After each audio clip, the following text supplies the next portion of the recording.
Alright, what's going on, guys? Berserk 375 is officially out. Let's get right into it. Now, before I say anything about the chapter itself and the manga cover, which is absolutely beautiful by the way, I will say that these translations are not done by Evil Genius. Now, if you're not aware, Evil Genius is a group of people that does translations for Berserk, and they're sort of considered the top tier quality before the actual Dark Horse translations come out. So these translations that I'm actually reading from right now are done by a group called Scampiea. As I'm sure most of you will tell right away, they're a bit rough. Some of the sentences don't make sense after reading it the first time, the grammar is a bit rough, and the sentence structure is really bad. That being said, given that we still have the images to look at, we could still approximate what's going on. So I'm going to give you guys my interpretation based on the rough translations, and then if there's any major differences from the Evil Genius translations, I'll make a follow-up video and sort of correct that. But anyway, with that out of the way, let's get started with the chapter itself. Now, like I said, we got a nice colored image for the chapter, and out of all the colored images that Studio Gaga has done so far, post-Mira, this is their best one. I am absolutely impressed with this image. The lament and the sorrow and guts, the aesthetic and the detail of the Berserker armor, it just absolutely looks fantastic. I love the blue hue and the purple, it just looks really great. They've really outdone themselves this time, so I'm really looking forward to what they're going to do in the future. And I gotta say, when you look at the artwork throughout the chapter itself, it keeps getting better and better. Now, when they started this journey back in 365 by themselves without Mira's assistance, there were great panels, don't get me wrong, it was absolutely fantastic what they were doing.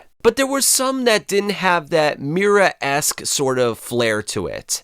It didn't have that level of detail that you were totally impressed with. But each subsequent chapter after that, they've improved their game inch by inch, and it's getting to the point where it's like, in no time, you're gonna be like Kentaro Mira. I mean, obviously no one can replace Mira, but the level of art is just impeccable at this point. So anyway, the chapter starts off with a conversation between Salat and Daiba. Now, it seems that Daiba has given Salat some instruction, a prophecy if you will. A prophecy that a chained up beast will come covered with a haze of white fog. Now, it seems that Daiba is aware that Guts was going to be on this boat, and he's leading Salat there for some unknown reason. Now, obviously, Daiba fought Guts at Virtanis Harbor, so he knows of Guts' strength, and one would think that Daiba is a very opportunistic man, especially given his past actions. So if he knew that Guts was going to be in this white haze, if he knew he was going to be on this boat, maybe he wants Salat to either team up with Guts or possibly enslave him so they have a better chance at fighting Griffith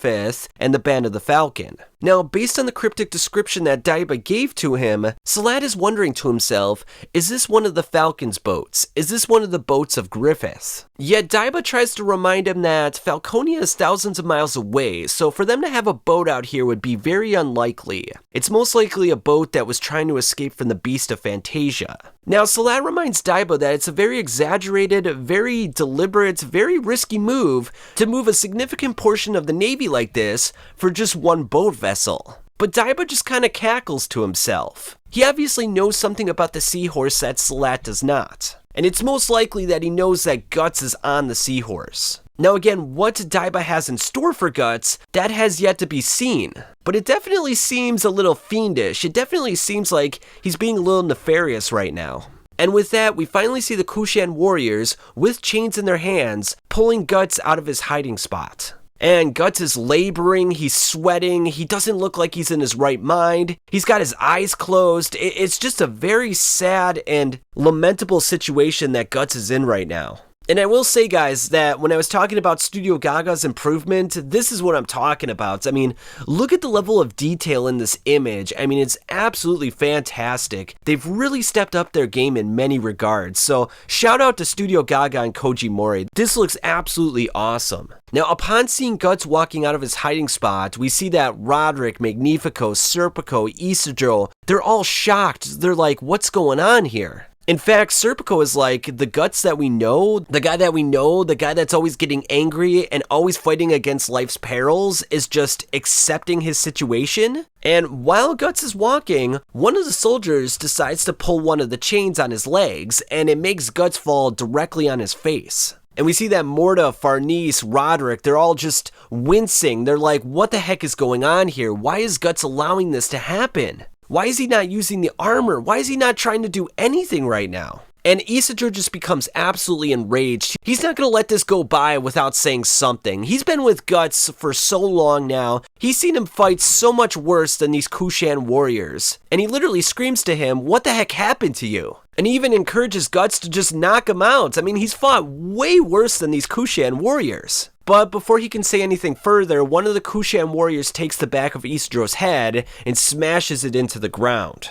And we still see that Guts is clenching in pain. He's got beads of sweat on his face. We can only imagine what's going on inside of his mind right now. Obviously, we saw in a previous chapter that he felt like his sword, quote-unquote, betrayed him. Like, he always could rely on his sword. And now that he doesn't have his sword, he doesn't have his strength. He doesn't have his courage. He doesn't have his determination. And we also saw that the Beast of Darkness broke free of its chains. I do think it's very symbolic in a way that the Beast of Darkness breaks its chains as Guts is put in a set of chains. So it almost seems like that when he had that ravenous animal inside of him, that limitless power, that it gave him like a well to draw from. But when that beast became free, it seems like he's lost all connection with him. It seems like he can no longer draw from that power anymore. And it almost seems like he's lost a bit of himself in a way, which makes a lot of sense because, as you know from a lot of my previous videos, I speculate that the Beast of Darkness is sort of like Guts' internal shadow.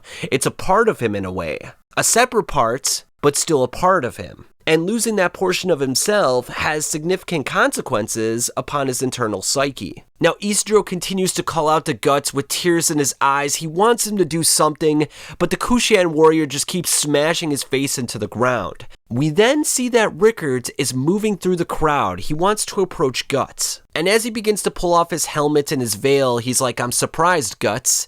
Is it really you? And there's no response. Guts just remains with head in the ground and says absolutely nothing, does nothing, and Rickert can only stare on. Now this is really weird because I thought there would be more of an emotional response from Rickert. I thought he might have some tears in his eyes. I thought he might be overcome with emotion, but he's very blank-faced right now. He's got no sort of reaction. And maybe that's because this is not the Guts that he remembers. This is not the man that he grew up marveling in the Band of the Hawk. This is just an empty shell of a man. So anyway, Rickert begins to talk to the Kushan warriors, and they begin to draw their swords. Now, it looks very ominous and dark right now, but then we actually see that they're cutting the ropes that are binding the hands of the various members of Guts' party. So they're actually helping them out right now. And Roderick even notes that, hey, that language that you're speaking there, it sounds like that you're from Midland. And Rickert introduces himself and says that he's working with the Kushan army for his own personal reasons. He doesn't elaborate on the reasons, but he sort of gives off the air that, yes, you're in friendly company, so it doesn't sound like anything bad's going to happen to them, which has got to be a relief. Rickert then elaborates that the ship is in Kushan waters right now. That's why the Seahorse needs to be seized.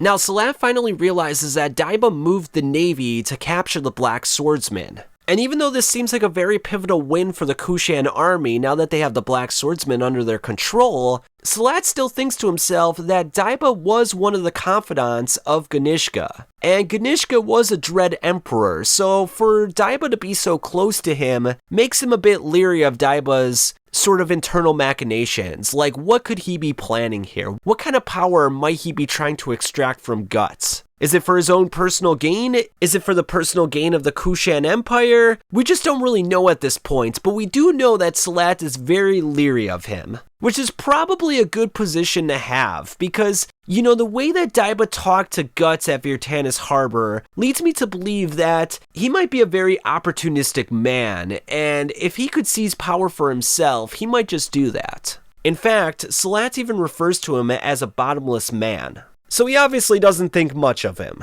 We then see Rickert looking over at Guts and Shirka as they're both passed out next to each other. The Kushans are then taking their smaller ships and they're rowing to the shore. And then off in the distance, we see a structure that would indicate that we're finally going into the Kushan Empire. So we'll have to see exactly how the Kushan Empire is constructed, what it's like, how they're treating their people. Has it been affected by the Beast of Fantasia? What the leadership roles are like? Is Salat fully in charge? Is someone else in charge? We don't really know, but it leads to a lot of speculations, and we still have to wonder to ourselves, what the heck is going to happen to Guts?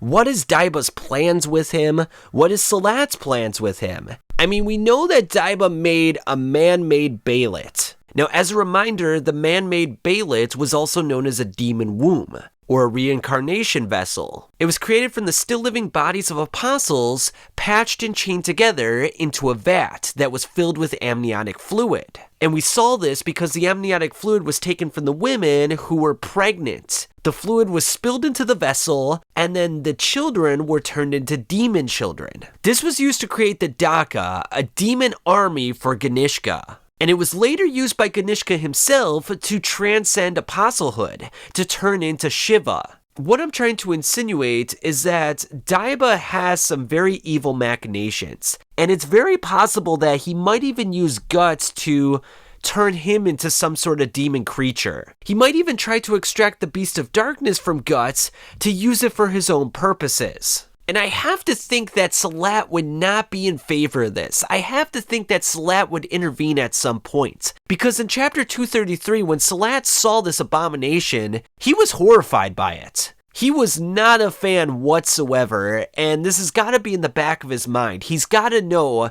that Daiba will do this again if given the opportunity. But anyway, that's all I really have to say for now. Tell me what you guys thought of this chapter. Tell me what you think's going to happen next, and I'll catch you on the flip side.